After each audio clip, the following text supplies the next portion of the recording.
Hallelujah, hallelujah. യേശുവേ ആരാധന, യേശുവേ ആരാധന. ദൈവവചന ശുശ്രൂഷയിലേക്ക് യേശു ക്രിസ്തുവിന്റെ ധന്യനാമത്തിൽ നിങ്ങൾക്ക് ഓരോരുത്തർക്കും സ്വാഗതം. Praise the Lord, praise the Lord, hallelujah, hallelujah. പ്രിയപ്പെട്ട സഹോദരങ്ങളെ, കർത്താവ് തൻ്റെ പ്രിയപ്പെട്ട ജനത്തെ ദൈവവചനത്തിന് വേണ്ടി ഒരുമിച്ച് കൂട്ടുന്ന സമയത്ത് തൻ്റെ കൃപയും കരുണയും അവരുടെ മേൽ അത്ഭുതകരമായി വർഷിക്കാൻ കർത്താവ് ആഗ്രഹിക്കുകയാണ്. അപ്പോൾ അവരെ പലതരത്തിലുള്ള പിശാചിൻ്റെ തട്ടിപ്പ് അവരെ അത് തടസ്സപ്പെടുത്തിക്കൊണ്ടിരിക്കും. എന്നാൽ ഒരു വിശ്വാസി അതിനെ അതിജീവിച്ച് കർത്താവ് ആഗ്രഹിക്കുന്നത് പോലെ ആത്മീയ കാര്യങ്ങളിൽ മുന്നോട്ട് പോകണം. ഒരു വ്യക്തിയുടെ അനുഭവം നമുക്ക് ശ്രദ്ധിക്കാം. എൻ്റെ പേര് ജൂസി. ഞാൻ എറണാകുളത്ത് നിന്ന് വരുന്നു. പക്ഷേ ഞാൻ ഈ നാട്ടിൽ ജനിച്ചു വളർന്ന കുട്ടിയാണ്. അതുകൊണ്ട് തന്നെ ഞാൻ ഈ സാക്ഷ്യം ഇവിടെ തന്നെ സാക്ഷ്യപ്പെടുത്തുവാൻ ആഗ്രഹിക്കുകയാണ്. പച്ച ചെക്കടിക്കാട് എന്ന് പറഞ്ഞാൽ ഇവർക്ക് എന്തോ പ്രിയപ്പെട്ട ഒരു സ്ഥലമാണെന്ന് ഞാൻ മനസ്സിലാക്കുന്നുണ്ട്. പറഞ്ഞോ. എൻ്റെ മകൾക്ക് വേണ്ടിയാണ് ഞാൻ ഈ സാക്ഷ്യം പറയുന്നത്. 2009 മുതൽ പാലും പാലുൽപ്പന്നങ്ങളും അലർജിയായ കുട്ടിയാണ് ഇത്. പാലുൽപ്പന്നങ്ങളോ എന്ത് തന്നെ ദേഹത്ത് വീണാൽ പോലും പെട്ടെന്ന് തന്നെ റെസ്പിറേറ്ററി സിസ്റ്റത്തെ അഫക്റ്റ് ചെയ്തുകൊണ്ട് അവൾക്ക് ശ്വാസം മുട്ടലുണ്ടാകുന്ന ഒരവസ്ഥയാണ്. അവൾ കരുനീലിച്ചു പോകുന്ന ഒരവസ്ഥയിൽ കൂടി കഴിഞ്ഞുപോയ കുട്ടിയാണ് ഇത്. 2010 മുതൽ എൻ്റെ സഹോദരി എന്നോട് പറയാറുണ്ട്, വട്ടായിലച്ഛൻ്റെ ധ്യാനം കൂടി ചേച്ചി, കൊച്ചിന് സൗഖ്യം കിട്ടും.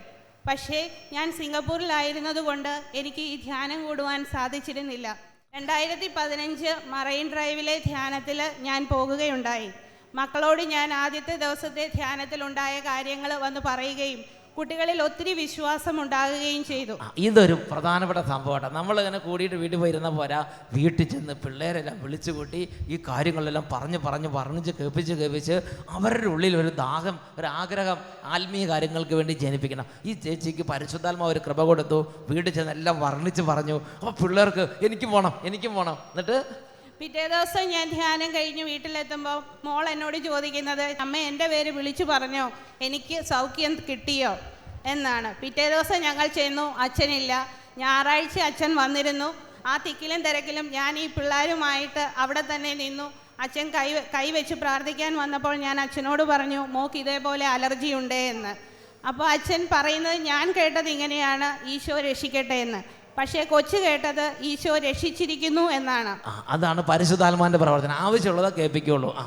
പെട്ടെന്ന് തന്നെ അവൾ എന്നോട് പറഞ്ഞു, എനിക്ക് മഞ്ച് മേടിച്ചു തരണം, കാരണം ചോക്ലേറ്റോ അങ്ങനെയുള്ള ഒരു സാധനങ്ങളോ ഈ കുട്ടി തിന്നിട്ടില്ല. അപ്പൊ ഈ പാലിന് ചോക്ലേറ്റ്, മഞ്ച്, പിന്നെ ഐസ്ക്രീം അല്ലേ, ഒന്നും കഴിക്കാൻ പാടില്ല. പാല്, ബൂസ്റ്റ് ഒന്നും കഴിക്കാൻ പാടില്ല. ഹോർലിക്സ് അല്ലേ. അങ്ങനെ ഞാൻ പെട്ടെന്ന് മിൽക്ക് ബാർ മേടിച്ചു കൊടുത്തു. അവള് കഴിച്ചു, കുഴപ്പമില്ല. വീട്ടിൽ വന്നു, ഞാൻ ചായ കൊടുത്തു, കുഴപ്പമൊന്നുമില്ല. എങ്കിലും ഇവൾ കരഞ്ഞിട്ട് ഇവക്കൊരു ജലദോഷം പോലെ കണ്ടു. അപ്പം ഞങ്ങൾക്ക് പേടിയായി. വിശ്വാസത്തിൽ ഒരു ചെറിയ മാറ്റങ്ങളുണ്ടായി. പെട്ടെന്ന് തന്നെ മോൻ എന്നോട് പറഞ്ഞു, അമ്മേ നമുക്ക് സ്തുതിച്ച് പ്രാർത്ഥിക്കാം, പരിശുദ്ധ ജപമാല ചൊല്ലി പ്രാർത്ഥിക്കാം അമ്മയെന്ന് പറഞ്ഞു. ഞങ്ങൾ അവിടെ നിന്ന് മുട്ടുമേ നിന്ന് ജപമാല അർപ്പിച്ച് പ്രാർത്ഥിച്ചു. അവളിലുണ്ടായ ആ ജലദോഷം കംപ്ലീറ്റ് ആയിട്ട് ദൈവം എടുത്തു മാറ്റി. പിറ്റേ ദിവസം ഞങ്ങൾ വീണ്ടും ധ്യാനത്തിന് അവിടെ ചെന്നു. അന്ന് ഇതേപോലെ ഒരു സാക്ഷ്യം പറയുന്നുണ്ടായിരുന്നു ഒരമ്മ, മക്കളുടെ അലർജി മാറിയ കാര്യം. ഇത് കേട്ടുകൊണ്ട് ഇവർ സ്തുതിച്ചുകൊണ്ടിരിക്കുകയായിരുന്നു മക്കള്. അച്ഛൻ കുറച്ച് കഴിഞ്ഞപ്പോൾ അച്ഛൻ വിളിച്ചു പറഞ്ഞു, ഈ സാക്ഷ്യം കേട്ടുകൊണ്ടിരുന്നപ്പോൾ പ്രാർത്ഥിച്ച 9 മക്കളെ ദൈവം സൗഖ്യപ്പെടുത്തുന്നു എന്ന്. അന്നേരമാണ് ഇവൾക്ക് വിശ്വാസമായതും. ഇവള് അന്നേരം തൊട്ടിരുന്ന് മുട്ടായി തീറ്റിയും എല്ലാം തന്നെ കഴിക്കുന്നുണ്ട്. ഇതുവരെ ദൈവത്തിൻ്റെ അനുഗ്രഹത്താൽ ഇവർക്കുള്ള ഇതുവരെ ഒരലർജിയും ഞങ്ങൾ കണ്ടിട്ടില്ല. പാലും പാലുൽപ്പന്നങ്ങളും കഴിക്കുമ്പോൾ ഉണ്ടായിരുന്ന സർവ്വ അലർജികളും മാറി. അതിൽ ഇതുവരെ കഴിക്കാതിരുന്ന മുഴുവനും കഴിച്ച് വണ്ണം പണ്ടത്തെ കാലം കൂടിപ്പോയി. എന്നൊക്കെ പറഞ്ഞേ ഹല്ലേലൂയ. ഇതേ മാതിരി നമ്മുടെ ജീവിതത്തിൽ ഓരോ കാലങ്ങളായി നമ്മൾ ചികിത്സിച്ചിട്ടും മെഡിസിൻ എടുത്തിട്ടും പലതരത്തിലുള്ള വൈദ്യം പ്രയോഗിച്ച് നോക്കിയിട്ടും മാറാത്ത പല തിന്മകളും നമ്മുടെ കുടുംബങ്ങളിൽ നിന്ന് കർത്താവ് ബഹിഷ്കരിക്കും. നമ്മുടെ ശരീരത്തിൽ നിന്ന് കർത്താവ് അതിനെ ശാസിച്ച് ബഹിഷ്കരിക്കും. നമ്മുടെ സ്വഭാവത്തിൽ നിന്ന് കർത്താവ് അതിനെ ഒഴിപ്പിക്കും. നമ്മുടെ കുടുംബത്തിൽ നല്ല വ്യത്യാസങ്ങൾ ദൈവവചന ശുശ്രൂഷയിലൂടെ കർത്താവ് തരും. എന്നുറക്കെ പറഞ്ഞ ഹല്ലേലൂയ. കൈകൾ ഉയർത്തി കൈയടിച്ച് കർത്താവിനെ ആരാധിക്കാം. അബ്രഹാമിൻ ദൈവം ദൈവം, ഇസഹാക്കിൻ ദൈവം, യാക്കോബിൻ ദൈവം, എന്റെയും ദൈവം. അബ്രഹാമിൻ ദൈവം, ഇസഹാക്കിൻ ദൈവം, യാക്കോബിൻ ദൈവം, എന്റെയും ദൈവം, എന്റെയും ദൈവം. Hallelujah, hallelujah. യേശുവേ ആരാധന, യേശുവേ ആരാധന. പ്രിയപ്പെട്ട സഹോദരങ്ങളെ, ഈ നിമിഷങ്ങളിൽ നമുക്കെല്ലാവർക്കും എഴുന്നേറ്റ് നിന്ന് നമ്മുടെ ദൈവത്തിൻ്റെ മുമ്പിൽ നമ്മുടെ ഹൃദയം തുറന്ന് എളിമയോടെ നമുക്ക് പ്രാർത്ഥിക്കാം. ദൈവമേ, എന്നെയും എൻ്റെ കുടുംബത്തെയും സഹായിക്കണം. എന്നെയും എൻ്റെ മക്കളെ അങ്ങ് അനുഗ്രഹിക്കണം. എൻ്റെ കുടുംബാംഗങ്ങളെ അങ്ങ് അനുഗ്രഹിക്കണം. ഇന്ന് ഈ സമയം ദൈവസന്നിധിയിലേക്ക് ഹൃദയത്തിൻ്റെ നെടുവീർപ്പുകളെ ഉയർത്തുകയാണ്. കുടുംബാംഗങ്ങൾ ആരെങ്കിലും വരാനുണ്ടെങ്കിൽ ഇപ്പോൾ അവരെയും കൂട്ടുക.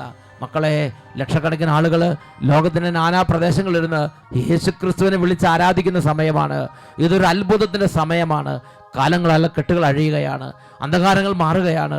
യേശുവിൻ്റെ നാമത്തിൽ വൻ കാര്യങ്ങൾ സംഭവിക്കാൻ പോവുകയാണ്. കൈകൾ നന്നായിട്ട് ഉയർത്തി പിടിക്കുക, മടി വിചാരിക്കരുത്, ഹൃദയം തുറക്കുക.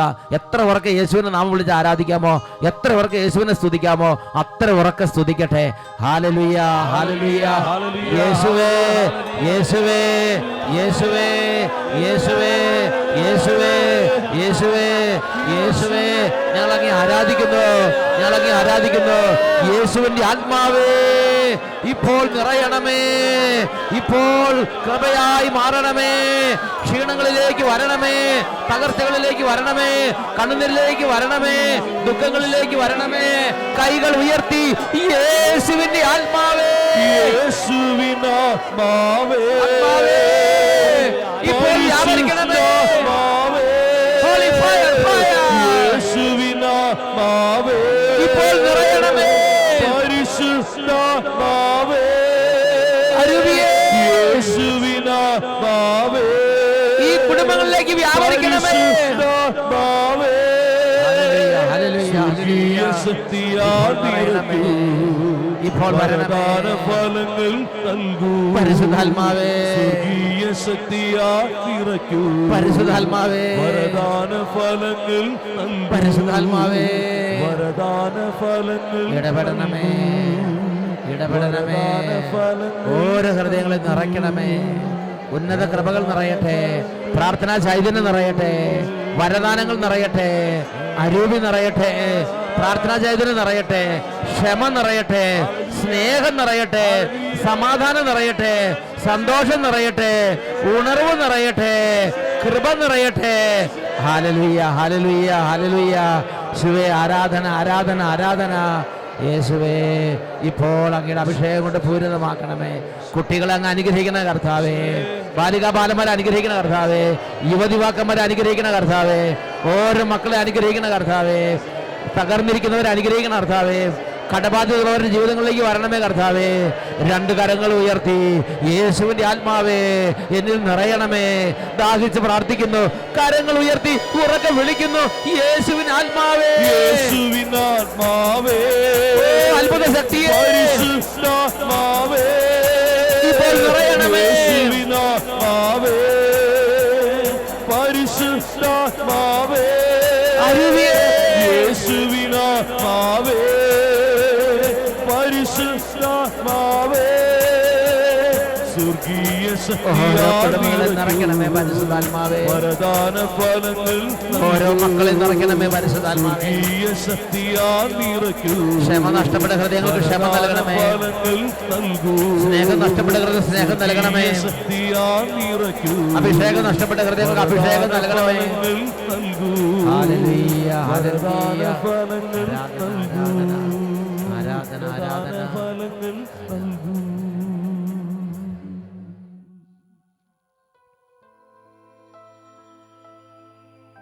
കർത്താവായ യേശുവിൻ്റെ നാമത്തിൽ ഓരോ കുടുംബങ്ങളെ അനുഗ്രഹിക്കുന്നു, ഇപ്പോഴും എപ്പോഴും എന്നേക്കും. Amen, amen, amen. Praise the Lord. Praise the Lord. നമുക്ക് ഇരിക്കാം. പ്രിയപ്പെട്ട സഹോദരങ്ങളെ, നമ്മുടെ ജീവിതത്തിൽ കർത്താവ് നൽകിയിരിക്കുന്ന ഈ ഒരു നിമിഷങ്ങൾ വളരെ ഉന്നതമായ നിമിഷങ്ങളാണ്. സ്വർഗത്തിൻ്റെ ദൂതുകളെ കേൾക്കാൻ ദൈവം നമ്മുടെ കുടുംബത്തെ അനുഗ്രഹിക്കുന്ന നിമിഷങ്ങളാണിത്. ഈ അവസരത്തിൽ ഓരോ മകനും മകളും എൻ്റെ ദൈവമേ എന്നോട് സംസാരിക്കണമേ എന്ന് പറഞ്ഞ് എളിമയോടെ ദൈവവചനത്തിന് മുമ്പിൽ നിലകൊള്ളണമെന്ന് ഞാൻ സ്നേഹപൂർവ്വം അഭ്യർത്ഥിക്കുകയാണ്. ഒന്നും കൂടെ ഉറക്കെ പറഞ്ഞേ, ഹല്ലേലൂയ, ഹല്ലേലൂയ, ഹല്ലേലൂയ, ഹല്ലേലൂയ. അച്ഛൻ ഇവിടുന്ന് പറയുമ്പോൾ അതുപോലെ നിങ്ങൾ ഉറക്കെ പറയണം, price the Lord, praise the Lord. ഇന്ന് നമ്മൾ ചിന്തിക്കുന്നത് ഞാൻ ചെയ്യുന്നത് അറിയുന്ന ദൈവം. ദാനിയേൽ പ്രവാചകന്റെ ഗ്രന്ഥത്തിലെ 10-ാമത്തെ അധ്യായം എടുത്ത് പഠിച്ചുകൊണ്ടാണ് ഈ ഒരു ആത്മീയ വിഷയത്തെ നാം സമീപിക്കാൻ പോകുന്നത്. പ്രിയപ്പെട്ട സഹോദരങ്ങളെ, ഞാൻ ചെയ്യുന്നത് എൻ്റെ ദൈവം അറിയുന്നുണ്ട്. ആത്മാർത്ഥതയോടെയാണെങ്കിലും അല്ലെങ്കിലും ഞാൻ ചെയ്യുന്ന ഓരോന്നും എൻ്റെ ദൈവം അറിയുന്നുണ്ട്. ഇന്ന് നിരവധി ആളുകളുടെ ഉള്ളിൽ ഒരു സങ്കടമുണ്ട്, അല്ലെങ്കിൽ ഒരു സംശയമുണ്ട്, അല്ലെങ്കിൽ ഒരു അവ്യക്തതയുണ്ട്. എന്താണെന്നറിയോ? അവ്യക്തത ഇതാണ്: ഞാൻ എടുക്കുന്ന ഈ ഉപവാസം ദൈവം അറിയുന്നുണ്ടോ? ഈ വചനം കേൾക്കാൻ വേണ്ടി കഷ്ടപ്പെടുന്നത് എൻ്റെ ദൈവം കാണുന്നുണ്ടോ? ഞാൻ വെള്ളിയാഴ്ച തോറും മാംസവർജനം ചെയ്യുന്നത് ദൈവം അറിയുന്നുണ്ടോ? ഞാൻ ചെയ്യുന്ന കുരിശിൻ്റെ വഴി ദൈവം കാണുന്നുണ്ടോ? പ്രിയപ്പെട്ട സഹോദരങ്ങളെ, ഇത് ദൈവം അറിയുന്നുണ്ടായിരിക്കില്ലായിരിക്കും, ദൈവത്തിൻ്റെ അടുത്തേക്ക് എത്തുന്നുണ്ടാവോ? ഇങ്ങനെയൊക്കെ ചിന്തിച്ച് ഇതിനെക്കുറിച്ച് ആത്മീയ പരിജ്ഞാനം ഇല്ലാത്തത് കൊണ്ട് ആത്മീയ കാര്യങ്ങളിൽ നിന്ന് പതുക്കെ പതുക്കെ പുറകോട്ട് പോകുന്ന ദൈവമക്കളെ അച്ഛൻ ശ്രദ്ധിച്ചിട്ടുണ്ട്. പ്രിയപ്പെട്ട സഹോദരങ്ങളെ, എന്നാൽ ദൈവത്തിൻ്റെ വചനത്തിൽ ഈ കാര്യത്തെക്കുറിച്ച് ദൈവം നമുക്ക് വെളിപ്പെടുത്തൽ നൽകിയിട്ടുണ്ട്. ദാനിയേലിന്റെ പുസ്തകത്തിൽ 10-ാം അധ്യായത്തിൽ 12-ാമത്തെ തിരുലിഖിതം, അവൻ ഇത് പറഞ്ഞപ്പോൾ ഞാൻ വിറയലോടെ നിവർന്നു നിന്നു. ദാനിയേലിന്റെ അരികിൽ ഒരു ദൈവദൂതൻ വന്നു. ആ ദൈവദൂതൻ ചില നിർദ്ദേശങ്ങൾ കൊടുത്തു. അപ്പോൾ ദാനിയേൽ പറയാണ്, അവൻ അത് പറഞ്ഞപ്പോൾ ഞാൻ നിവർന്ന് വിറയലോടെ നിന്നു. ദൈവദൂതൻ പറഞ്ഞു, ദാനിയേലേ, ഭയപ്പെടണ്ട. ശരിയായി അറിയുന്നതിന് നീ നിന്റെ ദൈവത്തിന്റെ മുമ്പിൽ നിന്നെ തന്നെ എളിമപ്പെടുത്താൻ തുടങ്ങിയ ദിവസം മുതൽ നിന്റെ പ്രാർത്ഥന കേൾക്കപ്പെട്ടിരിക്കുന്നു. നിന്റെ ദൈവത്തിന്റെ മുമ്പിൽ നീ എളിമപ്പെടുത്താൻ തുടങ്ങിയ ആ ദിവസം ഉണ്ടല്ലോ, ആ ആദ്യത്തെ ദിവസം മുതൽ നീ ചെയ്ത കാര്യങ്ങളെല്ലാം ദൈവത്തിന് മുമ്പിൽ വിലയുള്ളതായിട്ടുണ്ട്. ദൈവം അത് ശ്രദ്ധിച്ചിട്ടുണ്ട്. ദൈവം അതെല്ലാം മുഖവിലേക്ക് എടുത്തിട്ടുണ്ട്. നീ നിന്റെ ദൈവത്തിന്റെ മുമ്പിൽ എളിമപ്പെടുത്താൻ തുടങ്ങിയ ദിവസം മുതൽ നിന്റെ പ്രാർത്ഥന ദൈവസന്നിധിയിൽ കേൾക്കപ്പെട്ടിരിക്കുന്നു.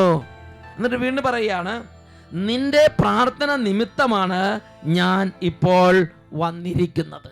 നോക്ക്, ദാനിയേലിന്റെ പ്രാർത്ഥന ദൈവസന്നിധിയിലെത്തി.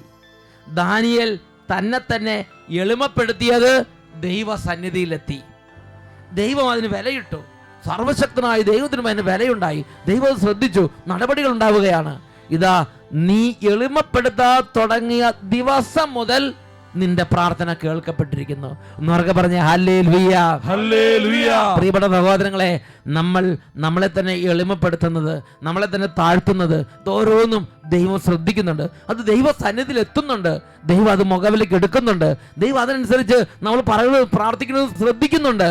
ഇനി എങ്ങനെയാണ് ദാനിയേൽ എളിമപ്പെടുത്തിയത്? അതുകൊണ്ട് നമ്മൾ ശ്രദ്ധിക്കണം.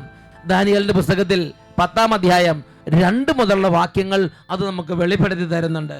ദാനിയേൽ എന്ന ഞാൻ 3 ആഴ്ച കാലത്തേക്ക് വിലാപം ആചരിക്കുകയായിരുന്നു. ആ 3 ആഴ്ചക്കാലം മുഴുവൻ ഞാൻ രുചികരമായ ഭക്ഷണം കഴിക്കുകയോ മാംസവും വീഞ്ഞും ആസ്വദിക്കുകയോ സുഗന്ധ ലേപനം പൂശുകയോ ചെയ്തില്ല. ദാനിയേലിന്റെ ജീവിതത്തിൽ സാധാരണ ചെയ്തതുപോലെ അല്ല ആ 3 ആഴ്ച കാലം. വിലാപം ആചരിക്കുന്നവനെ പോലെ ദാനിയേലിന്റെ ജീവിതത്തിന്റെ ടൈം ടേബിൾ മാറ്റി. മാംസഭക്ഷണം കഴിച്ചുകൊണ്ടിരുന്ന ദാനിയേൽ, അല്ലെങ്കിൽ അത് കഴിക്കണ്ടെന്ന് തീരുമാനം എടുത്തു. മത്സ്യം, മാംസം, മുട്ട ഇതൊക്കെ ഉപേക്ഷിക്കുന്നത് പ്രിയപ്പെട്ട സഹോദരങ്ങളെ ഒരു തന്നെ എളിമപ്പെടുത്തുന്ന ഒരു പ്രവൃത്തിയാണ്. ചാക്കൊടുത്ത് ചാരം പൂശിയിരിക്കുന്നത് തന്നെ എളിമപ്പെടുന്ന പ്രവൃത്തിയാണ്. ഉപവാസം പ്രഖ്യാപിക്കുന്നത് തന്നെ എളിമപ്പെടുത്തുന്ന പ്രവൃത്തിയാണ്. കുരിശിന്റെ വഴി നടത്തുന്നത് തന്നെ എളിമപ്പെടുത്തുന്ന പ്രവൃത്തിയാണ്. ഓരോ തരത്തിലും ചെറിയ ചെറിയ ജോലികൾ ചെയ്യുന്നത് തന്നെ എളിമപ്പെടുത്തുന്ന പ്രവൃത്തിയാണ്. ദൈവത്തിന്റെ വചനം പറയാണ്, ഞാൻ വിലാപം ആചരിക്കുകയായിരുന്നു. 3 ആഴ്ചക്കാലം ഞാൻ രുചികരമായ ഭക്ഷണം ഒന്നും കഴിച്ചില്ല. നമുക്ക് ഇഷ്ടപ്പെട്ടൊരു മിഠായി ഉപേക്ഷിക്കുന്നത് അത് ഒരു കാര്യമാണത്. നമുക്ക് ഇഷ്ടപ്പെട്ട രുചികരമായൊരു ഭക്ഷണം വേണ്ടെന്ന് വെക്കുന്നത്, നമുക്ക് ഇഷ്ടപ്പെട്ട ഒരു സീറ്റ് വേണ്ടെന്ന് വെച്ച് നിലത്ത് പോയി ഇരിക്കുന്നത്, അതെല്ലാം വിലയുള്ളതാണ്. ദൈവചിന്തയോടെ ചെയ്യുമ്പോൾ, ആത്മീയ അന്തരീക്ഷത്തിൽ ചെയ്യുമ്പോൾ അതെല്ലാം വിലയുള്ളതാണ്. പ്രിയപ്പെട്ട സഹോദരങ്ങളെ, രുചികരമായ ഭക്ഷണം കഴിക്കുകയോ മാംസവും വീഞ്ഞും ആസ്വദിക്കുകയോ സുഗന്ധലേപനം നടത്തുകയോ ഞാൻ ചെയ്തില്ല. ദാനിയേൽ തന്നെ എളിമപ്പെടുത്തി. പ്രിയപ്പെട്ട സഹോദരൻ, ഇത് ദൈവസന്നിധിയിൽ സ്വീകാര്യമായി. നിന്നെ എളിമപ്പെടുത്താൻ തുടങ്ങിയ ആ ദിവസം മുതൽ നിന്റെ പ്രാർത്ഥന കേൾക്കപ്പെട്ടിരിക്കുന്നു. ഈ 3 ആഴ്ചക്കാലത്തെ തന്നെ ആ ദൈവത്തിന് മുമ്പിൽ താഴ്ത്തിയുള്ള ജീവിതം ഉണ്ടല്ലോ, ദൈവം വളരെ വിലമതിച്ച്. അങ്ങനെയുള്ള ജീവിത രീതിക്ക് വിലയുണ്ട്. നമ്മൾ 3 നോമ്പ് എടുക്കുന്നു, വിലയുണ്ട്. 9 നോമ്പ് എടുക്കുന്നു, വിലയുണ്ട്. 15 നോമ്പ് എടുക്കുന്നു, വിലയുണ്ട്. 25 നോമ്പ്, 50 നോമ്പ്, ഇതിനൊക്കെ വിലയുണ്ട്. തന്നെ താഴ്ത്തി വിലാപം ആചരിക്കുന്നവനെ പോലെ നടക്കുന്ന, അല്ലെങ്കിൽ നമ്മൾ രുചികരമായ കാര്യങ്ങളെല്ലാം വേണ്ടെന്ന് വെച്ച്, ആർഭാടമായ രീതികളൊക്കെ വേണ്ടെന്ന് വെച്ച് അങ്ങനെ തന്നെ താഴ്ത്തി നടക്കുന്ന സമയങ്ങൾ, അതിന് വിലയുണ്ട് സഹോദരങ്ങളെ. പ്രിയപ്പെട്ട സഹോദരങ്ങളെ, ദൈവത്തിന്റെ വചനം പഠിപ്പിക്കുകയാണ്, നീ നിന്നെ തന്നെ താഴ്ത്താൻ തുടങ്ങി അന്ന് തൊട്ട് നിന്റെ പ്രാർത്ഥന കേൾക്കപ്പെട്ടിരിക്കുന്നു. സ്വർഗത്തിൽ നിന്നൊരു ദൂതനെ അയച്ചിരിക്കുകയാണ്. ഇനി അടുത്ത വാക്യം, 1-ാം മാസം 24-ാം ദിവസം ഞാൻ ടൈഗ്രീസ് എന്ന മഹാനദിയുടെ കരയിൽ നിൽക്കുകയായിരുന്നു. ഞാൻ കണ്ണുയർത്തി നോക്കിയപ്പോൾ ചണവസ്ത്രവും ഊഫാസിലെ സ്വർണവും കൊണ്ടുള്ള ആരപ്പട്ടയും ധരിച്ച ഒരുവനെ ഞാൻ കണ്ടു. അവന്റെ ശരീരം ഗോമേതകം പോലെയും മുഖം മിന്നൽ പോലെയും കണ്ണുകൾ ജ്വലിക്കുന്ന പന്തം പോലെയുമായിരുന്നു. അവന്റെ കൈകാലുകൾ മിനുക്കിയ ഓടിന്റെ ഭംഗിയുള്ളതും സ്വരം ജനക്കൂട്ടത്തിന്റെ ഇരമ്പൽ പോലെയുമായിരുന്നു. ദാനിയേലായ ഞാൻ മാത്രം ഈ ദർശനം കണ്ടു. എന്നോടൊപ്പം ഉണ്ടായിരുന്നവർ അത് കണ്ടില്ല. മഹാഭീതി പിടിപെട്ട് അവർ ഓടി ഒളിച്ചു. അങ്ങനെ തനിച്ചായ ഞാൻ ഈ മഹാദർശനം കണ്ടു. എൻ്റെ ശക്തി ചോർന്നു പോയി. എൻ്റെ മുഖം തിരിച്ചറിയാൻ പറ്റാത്ത വിധം മാറിപ്പോയി. എൻ്റെ ശക്തി അറ്റു. അപ്പോൾ ഞാൻ അവൻ്റെ സ്വരം കേട്ടു. അവൻ്റെ സ്വരം ശ്രവിച്ച് ഞാൻ പ്രജ്ഞയറ്റ് നിലം പതിച്ചു. എന്നാൽ ഒരു കരം എന്നെ സ്പർശിച്ചു. അവൻ എന്നെ എഴുന്നേൽപ്പിച്ചു. വിറയലോടെയാണെങ്കിലും മുട്ടും കൈ ഊന്നി ഞാൻ നിന്നു. അവൻ എന്നോട് പറഞ്ഞു, ഏറ്റവും പ്രിയങ്കരനായ ദാനിയേലേ, എഴുന്നേൽക്കുക. ഞാൻ നിന്നോട് പറയുന്ന വാക്കുകൾ നീ ശ്രദ്ധിച്ച് കേൾക്കുക. എന്നെ നിന്റെ അടുത്തേക്ക് അയച്ചിരിക്കുകയാണ്. പ്രിയപ്പെട്ട സഹോദരങ്ങളെ, ഈ പ്രാർത്ഥന ദൈവത്തിന്റെ സന്നിധിയിൽ സ്വീകാര്യമായി കഴിഞ്ഞപ്പോൾ സ്വർഗത്തിലെ ദൂതനെ, സ്വർഗത്തിന്റെ അനുഗ്രഹങ്ങൾ, സ്വർഗത്തിന്റെ ആത്മാവിനെ, സ്വർഗത്തിലെ നന്മകൾ പിന്നെ ആ വ്യക്തിയുടെ മേൽ ദൈവം ധാരാളമായി വർഷിക്കുകയാണ്. ഇപ്പോൾ ഇതാ സ്വർഗദൂതനെ അങ്ങോട്ട് അയച്ചിരിക്കുകയാണ്. ഇതാ എന്നെ നിന്റെ പക്കലേക്ക് അയച്ചിരിക്കുകയാണ്. ആരാണ് അയച്ചത്? നമ്മുടെ സ്വർഗസ്ഥനായ അതായത് നമ്മുടെ ഓരോ പ്രാർത്ഥനകളും, നമ്മുടെ ഓരോ കാര്യങ്ങളും സ്വർഗസ്ഥനായ പിതാവ് അറിയുന്നുണ്ട്. അത് പിതാവിനെ ഒന്നുകിൽ ദുഃഖിപ്പിക്കുന്നു, അല്ലെങ്കിൽ സന്തോഷിപ്പിക്കുന്നു. പ്രിയപ്പെട്ട ദൈവമക്കളെ, ഇന്ന് ചിന്തിക്കേണ്ട ഒരു കാര്യമുണ്ട്. ദൈവം നമുക്കൊരു ദിവസം തന്നിരിക്കുകയാണ്, അല്ലെങ്കിൽ ദൈവം ഇന്നലെ ഒരു ദിവസം നമുക്ക് തന്നു. ആ ഒരു ദിവസത്തെ പ്രവർത്തനത്തിൽ ഞാൻ ഒന്നുകിൽ എൻ്റെ ഓരോ പ്രവൃത്തികൾ വഴി എൻ്റെ സ്വർഗസ്ഥനായ പിതാവിനെ ദുഃഖിപ്പിക്കുന്നു, അല്ലെങ്കിൽ നമ്മുടെ ഓരോ പ്രവർത്തനങ്ങൾ വഴി നമ്മുടെ സ്വർഗസ്ഥനായ പിതാവിനെ സന്തോഷിപ്പിക്കുന്നു. എങ്ങനെയാണ് ഓരോരുത്തരുടെ ഹൃദയത്തിൻ്റെ സ്ഥിതി എന്ന് ചിന്തിക്കണം. ഉറക്കെ പറഞ്ഞേ ഹല്ലേലൂയ, ഹല്ലേലൂയ. ദൈവം തന്ന ഈ ഒരു ദിവസം നമ്മുടെ ദൈവത്തെ പ്രസാദിപ്പിക്കുന്ന വിധത്തിൽ ഓരോ കാര്യങ്ങൾ ചിട്ടപ്പെടുത്താൻ നമ്മളെ തന്നെ താഴ്ത്തി എളിമപ്പെടുത്തി ദൈവത്തിന് പ്രിയങ്കരമായി ജീവിക്കണം എന്നൊരു ഉത്സാഹം ഹൃദയത്തിലേക്ക് നിറയുന്നുണ്ടോ? ഈ നിമിഷം നിങ്ങൾക്ക് എഴുന്നേറ്റ് നിൽക്കാം. ദൈവത്തിന്റെ പരിശുദ്ധാത്മാവ് പ്രാർത്ഥിക്കുകയാണ്. പരിശുദ്ധാത്മാവേ, പിതാവിനെ പ്രസാദിപ്പിക്കുന്ന, ദൈവത്തെ പ്രീതിപ്പെടുത്തുന്ന നല്ലൊരു ജീവിതം തരണമേ എന്ന് കർത്താവിനോട് പ്രാർത്ഥിക്കാം. യേശുവിന്റെ ആത്മാവേ, എൻ്റെ മേൽ കൃപ നിറയ്ക്കണമേ. യേശുവിന്റെ ആത്മാവേ, എൻ്റെ മേൽ ദാനങ്ങൾ നിറയ്ക്കണമേ. രണ്ട് കാര്യങ്ങൾ ഉയർത്തി ഉറക്കെ സ്തുതിക്കുന്നു. Hallelujah, hallelujah. ഓ കൃപയുടെ ആത്മാവേ, ഓ അഭിഷേകത്തിന്റെ ആത്മാവേ, എൻ്റെ മേൽ നിറയണമേ. Hallelujah, hallelujah. പരിശുദ്ധാത്മാവേ, പരിശുദ്ധാത്മാവേ, പരിശുദ്ധാത്മാവേ, ഇപ്പോൾ നിറയണമേ, ഇപ്പോൾ നിറയണമേ. കുടുംബത്തിലേക്ക് അഭിഷേകം നിറയട്ടെ. സ്വർഗീയ ശക്തിയാ നിറയ്ക്കൂ, വരദാന ഫലങ്ങൾ നൽകൂ. സ്വർഗീയ ശക്തിയാ നിറയ്ക്കൂ, വരദാന ഫലങ്ങൾ നൽകൂ. സ്വർഗീയ ശക്തിയാ നിറയ്ക്കൂ, വരദാന ഫലങ്ങൾ നൽകൂ. Price the Lord. Praise the Lord. Hallelujah. Hallelujah.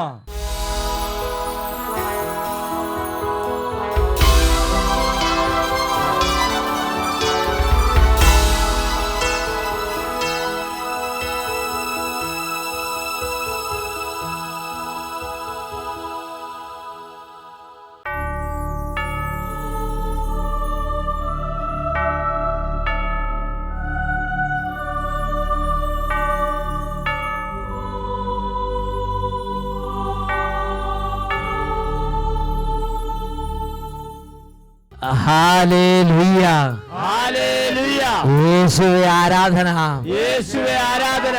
ഈ നിമിഷങ്ങളിൽ 2 കരങ്ങൾ ഉയർത്തി ഓരോരുത്തരുടെയും ഹൃദയവേദനകളും വേദനകളും ദൈവസന്നിധിയിലേക്ക് സമർപ്പിക്കാം. ഏറ്റവും കൂടുതലായി വചനം അനുസരിക്കാൻ ഉള്ള ഒരു നല്ല മനസ്സ് കിട്ടാൻ വേണ്ടി ആഗ്രഹിച്ച് ഇപ്പോൾ യേശുവിനെ നാമം വിളിച്ചപേക്ഷിക്കാം. എല്ലാവരും കൈകൾ ഉയർത്തി ഉറക്കെ യേശുവേ യേശുവേ എന്ന് വിളിക്കട്ടെ. യേശുവേ യേശുവേ യേശുവേ യേശുവേ. കരങ്ങൾ ഉയർത്തി സ്വരമുയർത്തി ഒരുമിച്ച് ഉറക്കെ വിളിക്കുന്നു യേശുവേ യേശുവേ യേശുവേ യേശുവേ യേശുവേ യേശുവേ യേശുവേ യേശുവേ യേശുവേ യേശുവേ യേശുവേ. ഇതാ എൻ്റെ ഈശോ, തിരുവോസ്തിരൂപണമീശോ.